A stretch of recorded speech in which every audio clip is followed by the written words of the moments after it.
কাউকে ভুল বোঝার যথেষ্ট কারণ থাকা সত্ত্বেও আগে তার পরিস্থিতি বোঝার চেষ্টা করা উচিত। সে কোন পরিস্থিতিতে কাজটা করেছে বা কথাটা বলেছে সেটা বোঝার চেষ্টা করা উচিত। তার জায়গায় নিজেকে দাঁড় করিয়ে বুঝতে চেষ্টা করা উচিত যে সে কেন সেই কাজটা করলো।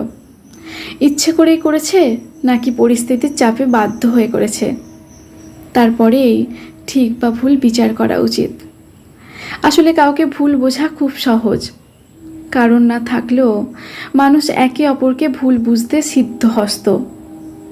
অনেক সময় অকারণেও কত ভুল বোঝাবুঝির সৃষ্টি হয়, সম্পর্ক ভেঙে চুরমার হয়ে যায়। আর একবার কোনো সম্পর্ক ভাঙন ধরলে তা আর জোড়া লাগানো সম্ভব হয় না, ফাটলের দাগ থেকেই যায়। আসলে যে অপমান করে সে সময়ের সাথে ভুলে গেলেও যে অপমানিত হয় সে কিন্তু কখনোই সেটা বলে না। মনের এক কোণে সেই আঘাতের দাগ থেকেই যায়। কেউ কাউকে কিছু বলার আগে একবারের জায়গায় 10 বার ভেবে বলা উচিত। কাউকে আঘাত দেওয়ার আগে এটা ভাবা উচিত, এই আঘাতটা কেউ আমায় করলে আমি নিজে সহ্য করতে পারবো তো।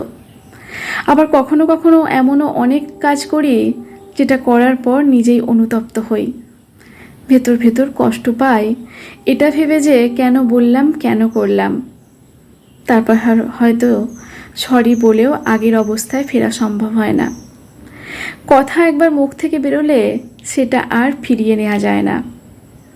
কথা শব্দটা দুটো অক্ষরের হলেও এর ধার মারাত্মক। তাই মুখ থেকে কথা বার করার আগে 10 বার ভাবা উচিত যে সেই কথা বলা উচিত হবে কিনা। অনেক পরিস্থিতিতেই আমরা হিতাহিত জ্ঞান হারিয়ে ফেলি, কাকে কি বলে ফেলি নিজেরাই বুঝতে পারি না। পরে সেটা বুঝেও আর কোনো উপায় থাকে না। তাই যে কোনো পরিস্থিতিতেই মাথা ঠান্ডা রেখে পরিস্থিতির মোকাবিলা করাই বুদ্ধিমানের কাজ। কিন্তু আমরা অনেকেই সেটা পারি না। তারপরে তার জন্য কষ্ট কিন্তু সে নিজেরাই পায় এবং অপরপক্ষ থেকে ভুল বোঝার শিকার হই।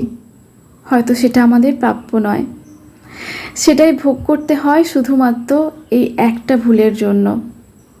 তাই কবি বলেছেন, ভাবিয়া করিও কাজ, করিয়া ভাবিও না। লিখেছেন মণি রায় ঘোষ। পাঠে আমি শ্রাবণী দাস। কেমন লাগলো অবশ্যই কমেন্ট করে জানাবেন। ধন্যবাদ। সকলে ভালো থাকবেন।